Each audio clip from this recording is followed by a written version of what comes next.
భక్తుడు ఇలా అంటున్నాడు. ఆ భక్తుడు ఏమన్నాడంటే,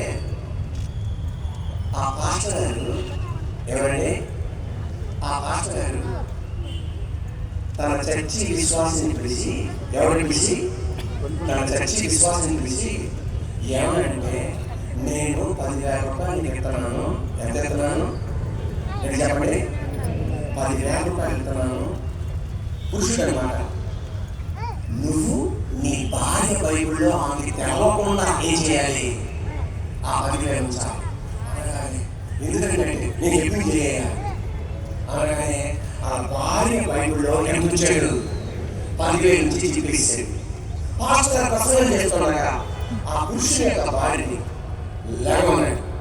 పాస్టర్ గారు ఏమన్నాడంటే, నువ్వు నన్ను నమ్ముతున్నావమ్మా అంటే, పాస్టర్ గారు నమ్ముతున్నాను. నేను చెప్పి ఏదన్నా చేస్తావంటే చేస్తాను. నేను అడిగింది ఏదన్నా నాకు ఇస్తావంటే ఇస్తానండి. అలాగైతే నీ బైబిల్ తీసి నాకు 10,000 రూపాయలు ఇవ్వమంటే తెల్లమా వేసింది. నా దగ్గర లేదు పాస్టర్ అంట. అది కాదమ్మా, బైబిల్ తీసి 10,000 నాకు ఇవ్వమ్మా. అడిగారు, లేదయ్యారు, రేపు ఆఖరి వచ్చేటప్పుడు కానీ తీసుకొస్తాను అడిగారు. అది కాదమ్మా, నువ్వు నమ్ముతున్నావా? నమ్ముతున్నాను. అలాగైతే దాని లోపల బైబిల్ తీసి 10,000 నాకు ఇవ్వమంటే చెప్పేసి అలా జిప్ అలా తీసేసి అలా తీసింది. తప్పని 10,000 పడింది. అడిగింది, ఎక్కడ పక్కన పక్కపడదా? వెంటనే పాస్టర్ ఏమన్నారంటే, నేను నీ భర్తతో చెప్పాను, నీ బైబిల్లో 10,000 ఉంచమని. నేను ఉంచాను కనుక నేను అడిగాను. సర్వశక్తి గల దేవుడు మనతో ఏమన్నా అడిగాడంటే ఆయన ఇచ్చి మనల్ని అడుగుతాడు.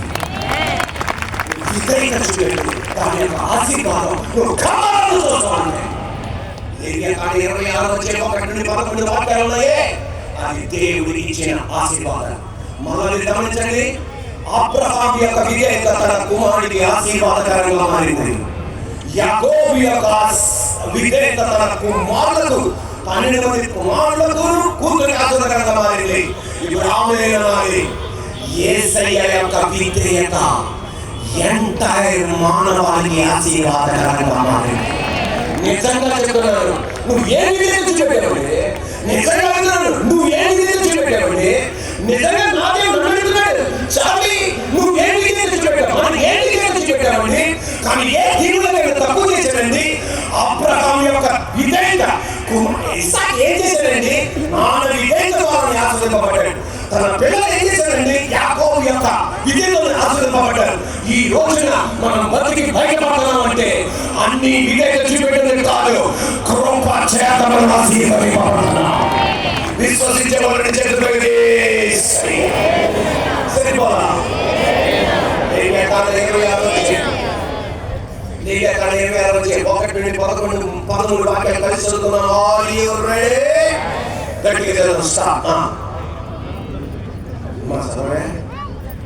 మీరు విగ్రహములను చేసుకోకూడదు, చెక్కిన ప్రతిమ కానీ బొమ్మను కానీ నిలబెట్టకూడదు. మీరు సాగలపడకూడదు. ఏదో ఒక రూపమును చక్కబడిన రాత్రి మీ దేశంలో నిలబడకూడదు. నేను ఈ దేవుడైనా యెహోవా. నెక్స్ట్, నేను నియమించిన విశ్రాంతి దినములను మీరు ఆచరింపవలెను, నా పరిశుద్ధ మందిరమును సన్మానింపవలెను. నేను యెహోవా. మీరు నా కట్టడలను బట్టి నడుచుకొని నా ఆజ్ఞలను ఆచరించి వాటిని అనుసరించి ప్రవర్తించలేదా మీ వర్షాకాలంలో మీకు వర్షం ఇచ్చెదను, భూమి మీద పంటలను ఇచ్చెదను, నీ పొలంలోని చెట్లు ఫలించును. గట్టిగా, మీ ద్రాక్ష పండ్లు కాలం వరకు మీ నూర్పు సాగుచుండును. మీరు తృప్తి పొంది భుజించి మీ దేశములో నిర్భయముగా నివసించెదరు. ఆ దేశములో నేను మీకు క్షేమము కలుగజేసేదను. మీరు పండుకున్నప్పుడు ఎవడనూ మిమ్మల్ని భయపెట్టడు. ఆ దేశంలో దుష్ట మృగము లేకుండా చేసేదను.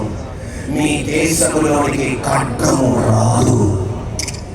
మీరు మీ శత్రువులను తరిమిదరు, వారు మీ ఎదుట ఖడ్గము చేత పడెదరు. మీలో 5 100 మందిని తరుముదురు. ఆమేన్ అంటే పొందుకుంటారు. హల్లెలూయా. 100 మంది 10,000 మందిని తరుముదురు. మీ శత్రువులు మీ ఎదుట ఖడ్గము చేత కూలుదురు. ఏమైనగా నేను మిమ్మల్ని కటాక్షించి మీకు సంతానమిచ్చి మిమ్మల్ని విస్తరింపజేసి మీతో నేను చేసిన నిబంధనను స్థాపించెదను. మీరు చాలా కాలము నిలువై ఉన్న పాతగిలిన ధాన్యములు తినెదరు. కొత్తది వచ్చినను పాతది మిగిలి ఉండును. నా మందిరము నీ మధ్య ఉంచెదను. నా మందిరము మీ మధ్య ఉంచెదను. మీ అందు నా మనసు అసహ్యపడదు. నేను మీ మధ్య నడిచెదను. మీకు దేవుడినై ఉందును. మీరు నాకు ప్రజలై ఉందురు. మీరు ఐగుప్తీయులకు దాసులు కాకుండా వారి దేశంలో నుండి మిమ్మల్ని రప్పించెదను. నేనే మీ దేవుడైన యెహోవాను. ఇప్పుడు దర్శనం చెప్పబడాలి. నేను మీ కాడి పలుకులను తెంపి మిమ్మును నిలువగా నడవచేసేదిని. విశ్వసించే గట్టిగా చెప్పబడాలి.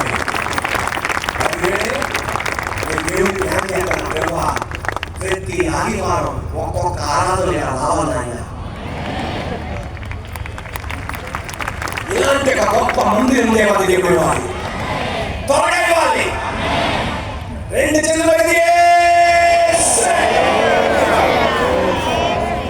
దేవుడు నాకు పెద్ద మంది ఇవ్వాలి. నీ కూడా పెద్ద ఇల్లు ఇవ్వాలి.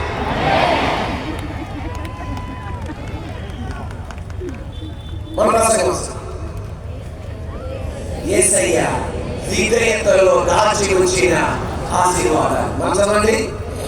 యేసయ్య విధేయతలో దాచి ఉంచిన ఆశీర్వాదాలు మనొకటో పాయింట్. విధేయత కలిగి ఉండు దేవుని హస్తం చూస్తా. విధేయత కలిగి ఉండు దేవుని హస్తం చూస్తా. విధేయత కలిగి ఉండు దేవుని హస్తం చూస్తా. కొంతమంది చూడండి, వాళ్ళు హెచ్చింపబడుతున్నారు. స్టెప్ బై స్టెప్ వాళ్ళు వర్తిల్లుతూ ఉంటారు. ఒకటి తర్వాత ఒకటి వాళ్ళు హెచ్చింపబడుతూ ఉంటారు. మర్చిపోకూడదు, అది వాళ్ళు కాదు. దాని వెనకాల దేవుని హస్తం వాళ్ళని హెచ్చిస్తుంది. 2026 సంవత్సరం సర్వశక్తి గల దేవుడు నీ ఇంట్లో కూడా అలాగే చేయుగాక. కనబడని దేవుని హస్తం కనబడే విధంగా నీ ఇంటిని దేవుడు హెచ్చించుగాక. నీ రాబడిని దేవుడు హెచ్చించుగాక. నీ వ్యాపారాన్ని దేవుడు హెచ్చించుగాక. మిగిలే విధంగా నీ రాబడి మాత్రం దేవుడు హెచ్చించుగాక. ప్రజలకు అర్థం కావాలి. ఒక హస్తం హెచ్చిస్తుంది. ఒక హస్తం హెచ్చిస్తుంది. ఒక హస్తం ముందుకు తీసుకెళ్తుంది. ఒక హస్తం తీసుకెళ్తుంది. ఏలియా ఎవరండి? ప్రార్థన చేశాడు. ఆహాబు రాజుతో చెప్పాడు, గోపయ వర్షం రాబోతుందని. ఆహాబు రథంలో ఎక్కేశాడు. అరే నువ్వు దేవుడే ఇచ్చింది, కానీ నువ్వు ప్రార్థన చేయడం వల్ల దేవుడు ప్రార్థన ఆలకించి వర్షిస్తున్నాడు. ఆయన అడగకుండా, మేనర్స్ కూడా లేకుండా ఆయన రథంలో వెళ్ళిపోయింది. రథంలో వెళ్ళిపోయి అలా మెల్లిగా వెళ్తుండగా బైబిల్ చెప్తుంది, దేవుని హస్తం ఏలియాని ఆహాబు రథం కన్నా ముందల గమ్యానికి తీసుకెళ్ళింది. అంటే వెంటనే ఆహాబు అర్థమైంది, ఇది ఈయన శక్తి వల్ల కాదు, దేవుని హస్తం ఇతని అక్కడికి తీసుకెళ్ళింది అని. నజరేయుడైన యేసు నామములో వ్యాపారం ప్రారంభించావు, ముందు గడిపి పెట్టను, కానీ నువ్వు అక్కడే ఉన్నా. నీ ఫ్రెండ్స్ నీకన్నా ముందు వెళ్ళిపోయారు. చదువులో నీకన్నా ముందు వెళ్ళిపోయారు. కుటుంబంలో నీకన్నా ముందు వెళ్ళిపోయారు. వ్యాపారంలో నీకన్నా ముందు వెళ్ళిపోయారు. ఈ రోజున దిగులు పడి తల తీసుకొని ఉన్నావే. ఏ హస్తం అయితే ఏలియాని పట్టుకొని ఆహాబు కన్నా ముందుకు తీసుకెళ్ళిందో, అదే గాయపడిన హస్తం నిన్ను కూడా ముందుకు తీసుకెళ్ళింది కాక. నీ బంధువులు తెలుసుకుని కాక, ఇది దేవుని హస్తమేనా నాయన. This is the hand of God. ఇది దేవుని హస్తం. yes hallelujah. మగ చెప్తున్నాను, ఆర్ యు రెడీ? యేసయ్య మహాప్రభువన ఈ రోజున ఈ గ్రౌండ్ లో ఆరాధన జరగటం అసాధ్యం. అసాధ్యం కాదు, జరగకూడదు. ఎవరికి పర్మిషన్ ఇవ్వట్ల. కానీ ఈ రోజు ఇక్కడ ఆరాధన జరుగుతుంటే మిగతా వాళ్ళందరూ, ఒక విజయవాడ పట్టణం కాదు, ఆంధ్ర రాష్ట్రం కాదు, తెలంగాణ ఆంధ్ర రాష్ట్రంలో అడుగుతున్నారు, మీకు ఎలా దొరికింది ఈ రాత్రి? వాళ్ళే అంటారు, ఇది చార్ల్స్ జేకబ్ వెనకాల, ఫిలడెల్ఫియా చర్చ్ వెనకాల దేవుని హస్తం ఉంది.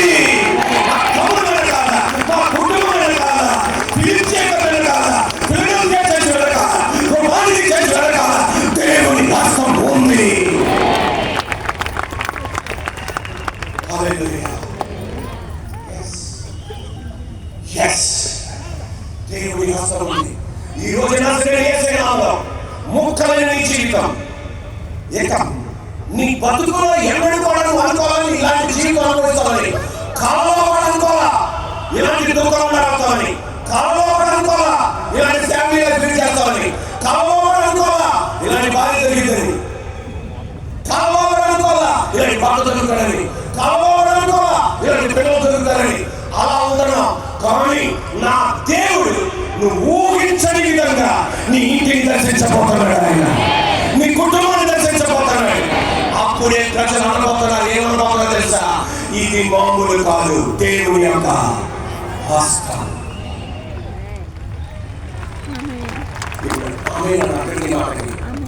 ఆ దేవుని హస్తం నిన్ను హెచ్చిస్తుంది, నిలబడి చేస్తుంది, తల దించుకుని తల ఎత్తి చేస్తుంది.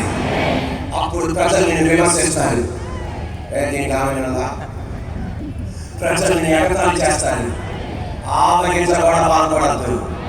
వాళ్ళు ఎంత కొరిగినా, వాళ్ళు ఎంత అరిచినా నీ వెనకాల ఇస్తారు. అబ్బా సరిపోలా, వెనకాల ఇస్తారు.